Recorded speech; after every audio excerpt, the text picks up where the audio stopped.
Okay, welcome back to our channel, MegaWhale team. Thanks for tuning into a video today. Today's video will be a VRA update. We're going to be taking a look at the chart, going over the technicals, the support and resistances, the triggers, and all of the above to give you guys the most honest and accurate prediction of where we think the price is heading and what explains the current price action for VRA.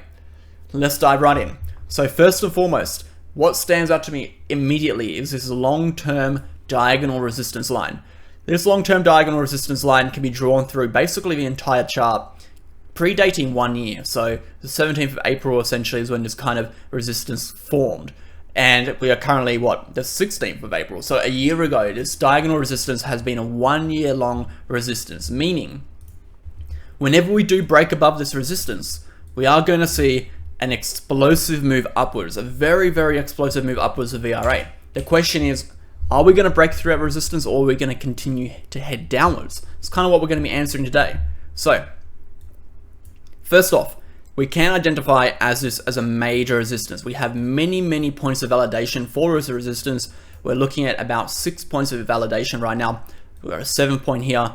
So 7 points of validation for this resistance. We know that the last time we broke above this resistance, we saw quite a parabolic move upwards, which was the 8th of October. If we take a look at what Bitcoin was doing on the 8th of October, we can see right about over here, Bitcoin went from about 55,000 to about 68,000, a $13,000 move. And of course, altcoins were propelled upwards as well. We did manage to break above it one other time, which is the 25th of December. If we take a look at Bitcoin on the 25th of December, we can see it was quite a bearish week and we ended up in an aggressive downtrend. I think we lost the 100 or the 50 SMA on the daily at that point, which propelled us into a bear market, an official bear market. So of course, there wasn't enough momentum or strength for VRA to continue upwards, and it ended up rejecting it downward again. So to start off the analysis today, we're going to be inputting our support and resistance lines. We're going to go ahead and put in our major horizontal resistances first. We have an obvious resistance of 4.17 cents. And then we have a very obvious support, guys, all the way down at about, I think it's around 1.19. So we'll chuck it at 1.12 just for now, because I can't quite get 1.119, but it's around 1.197. So moving from there, current support range we are in is, I would say, anywhere between, let's take a look.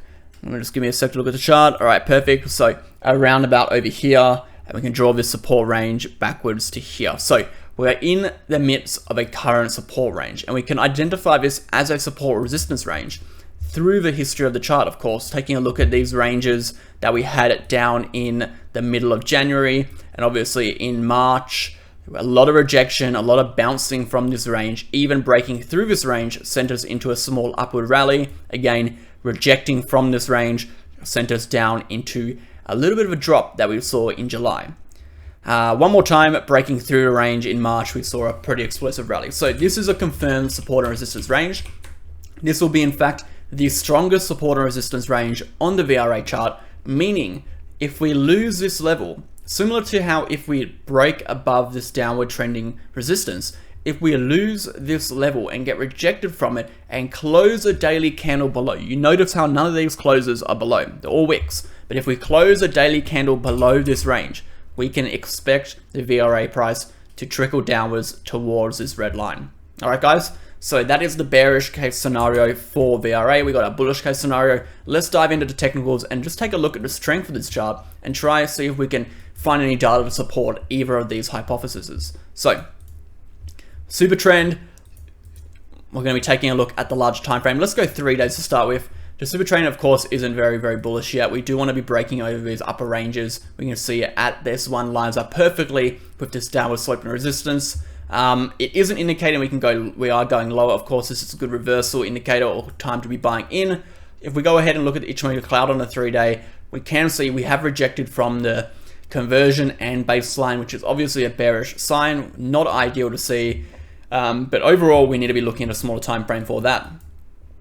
Perfect. So same thing on a smaller time frame. We're in the midst of this cloud. So the lagging span B, we're kind of finding support on. We have our conversion and our baseline that we have crossed downwards below, obviously triggering a sell signal. We're in the midst of our support range and kind of holding into that small little area of the red cloud at the moment. If we bring up our bull market support band, it's going to show us similar scenario. We got a rejection below, a retest, rejection, and continuation downwards. We're going to go to a 7-day for a bull market support band, and we can see a very clean rejection off this trend line, as well as a rejection from that bull market support band, obviously indicating a sell signal and that we continue downwards. The thing about the bull market support band is it doesn't precisely tell you when reversals are coming. It more or less tells you the overall trend of the market. So we can see over here, if you had to take analysis off the bull market support band in this range here, it's under the bull market support band, you would never have known to buy. Your buy signal would have come when you found support on this and bounced across it. Your buy signal would have been here. All right, so using a bull market support band to gauge entries and exits is not the way to go. Using it to direct trend is what you should be using it for. For example, when we pushed above and we found a support retest on the bull market support band, it indicated a strong move was coming. Obviously, that was your buy signal. For now, all it's telling us is basically we are in a downtrend. We are under the bull market support band. You shouldn't be looking at long-term entries right now. Okay, let's bring up the Gaussian channel, and we are underneath the midline of the Gaussian channel, but one good thing is we are in the Gaussian channel, and usually when we're in the Gaussian channel, we break to either direction. The unfortunate part about this is we originally broke upwards out of the Gaussian channel from the downside, indicating a drop back into the channel, which results in a break back below the channel more often than not. So the Gaussian channel is indicating we will move downwards potentially, but again, it is too soon to tell. If we do break the midline on the Gaussian channel, which is around 20, or should I say 2.3 cents, it will indicate a buy signal and a push back upwards towards this range. All right, let's take a look at the RSI and MACD. So we'll go ahead and bring these ones up.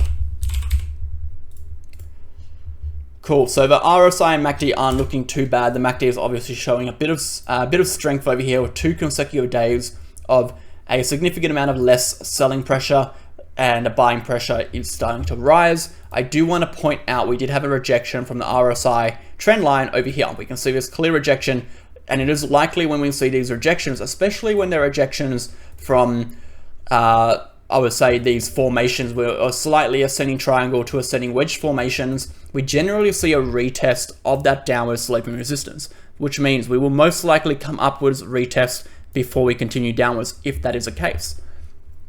And that lines up pretty well with Bitcoin's current scenario. If we take a look at Bitcoin's current scenario, if you go watch my previous video, we can see Bitcoin is kind of ranging between 40,000 and 42,000.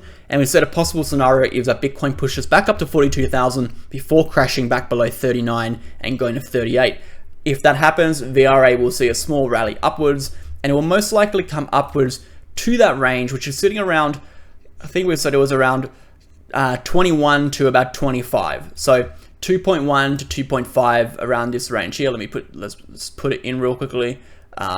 Be around this range here. So if we'll see Bitcoin continue upwards of 42k, we can expect one last little rally for VRA upwards here. Of course, this is a major resistance zone. If we get rejected from here, we will continue downwards. And if we break above this level, it is going to be a confirmation of retesting this trend line. Again, if we break the trend line, it is a very, very strong confirmation. We are heading back up to this resistance level, which is at 4.1 cents. Otherwise, guys, right now, staying optimistic is really good, but also being aware and being cautious.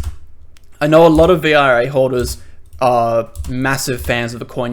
I know a lot of you guys stake the coin, so you're not too worried about the short-term fluctuations in price as you are getting your staking rewards. But I do want to bring to your attention that if Bitcoin does lose that $36,000 level, I would definitely be advising that it doesn't matter what your preferences and personal biases are towards a coin or how well you think it's going to do in the future. If Bitcoin loses $36,000, the altcoin market is going to tank. VRA is going to tank. It doesn't matter about the fundamentals. It will lose a lot of value in the cryptocurrency market. It will regain that value eventually, but it will lose that value initially. All right, so be careful, be mindful. Personally, if I was holding VRA right now, as soon as I saw a daily close below 0.85, I would be selling the coin. All right. As soon as I saw a daily close below this trend line here, I would be selling the coin. If I saw a daily close above this downward sloping resistance, I'm not personally holding any, but I would be looking at buying some for the short term. Okay, guys. I hope this video made a bit of sense. I hope it cleared some things up. I hope you have a better understanding of what is happening with the price. on that macro scale and what levels would you want to be looking out for. Of course, just to summarize the entire video, we're in a massive downward sloping resistance. If we break the resistance, all green lights, we're expecting a strong move upwards of about 40% to 4.1 cents. Until then, we have to be cautious because as long as we are ranging below the resistance, we will see these large pushes up and pushes back down, all right? Right now, taking an entry within this range is technically a safe point, considering the rest of the, if we go back in history and take a look at this range, and losing this level of 1.86 cents below on the daily candle close will be a strong indicator that the price will be heading down to about 1.2. All right, guys, stay safe, and I'll catch you in the next video.